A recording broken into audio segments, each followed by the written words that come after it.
Hi, I'm Jen Lehman, co-founder of Property Elite, Chartered Surveyor and APC Assessor. At Property Elite, we provide training and support for the APC, Asset RICS and FRICS qualifications. We cover all routes, pathways and geographic regions via our team of specialist consultants and trained assessors. This also includes the senior professional, specialist, academic and direct entry routes. In today's podcast, we discuss the Development Appraisals technical competency relating to the commercial and/or public assessment of a property or infrastructure-based development scheme and its appraisal from inception to completion. Specifically, we'll look at the structure of a development appraisal and some of the key inputs. If you head to our blog, you can read some former articles that you may also find helpful. This will be essential listening for candidates with development appraisals. This is a technical competency on a wide range of pathways, including environmental surveying, planning and development, commercial real estate, and valuation. So what is a development appraisal? In the RICS guidance note, Valuation of Development Property, a development appraisal is defined as a financial appraisal of a development. Typically, the output is development profit on cost or on GDV, although other output metrics can be used. Development appraisals are on face value similar to residual land valuations.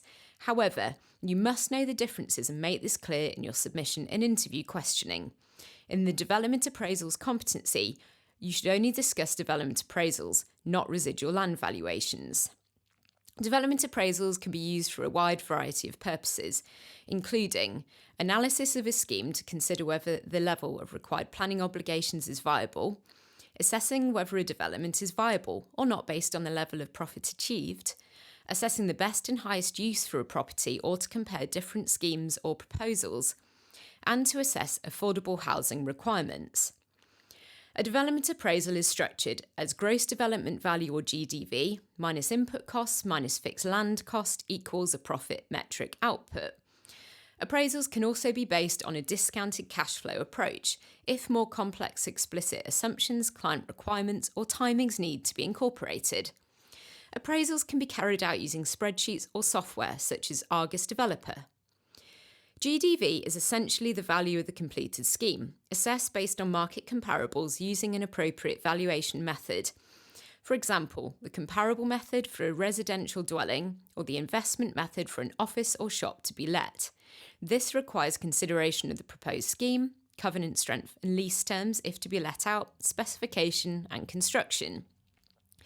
There's a wide range of costs that you may need to deduct from the GDV, including but not limited to build costs based on client figures, a cost database such as BCIS or SPONS, or input from a BS or QS. These differ based on the use, specification, construction, and location. There's also professional fees, typically 10 to 20% of the build cost relating to fees for professionals such as an architect, QS, structural engineer, or CDM coordinator. There's planning fees, including Section 106 and community infrastructure levy contributions. Then there's marketing, letting and disposal costs, contingency, which is typically 3 to 10% of build cost depending on the level of risk and market conditions, finance costs based on client figures or market rates. Make sure you're aware of the use of an S-curve to reflect the pattern of construction costs. There's also other site-specific costs such as demolition, site preparation or specialist surveys, and finally the fixed land cost. Typically, the output of your appraisal will be profit on GDV or on cost, depending on the level of risk and client requirements. Other metrics you could calculate include return on capital employed, profit erosion, and rent cover. You may also carry out sensitivity testing as a method of quantifying risk. Changes are made to individual inputs, such as build costs or sales values, to see how these affect the profitability or viability of the scheme. This can be used to provide reasoned advice to a client, including modelling various scenarios. Other risk analysis techniques include Monte Carlo simulation, massing analysis, and SWOT analysis. That's it for today's podcast. Remember, you can book in your free 15-minute consultation via our website. We can also provide feedback on your referral or prelim review report. If you head to our website, you can also access our other free support resources, including our ebook guides, podcasts, videos, quizzes, blog, and CPD newsletter. We can't wait to work with you, so thank you for listening, and I'll see you next week.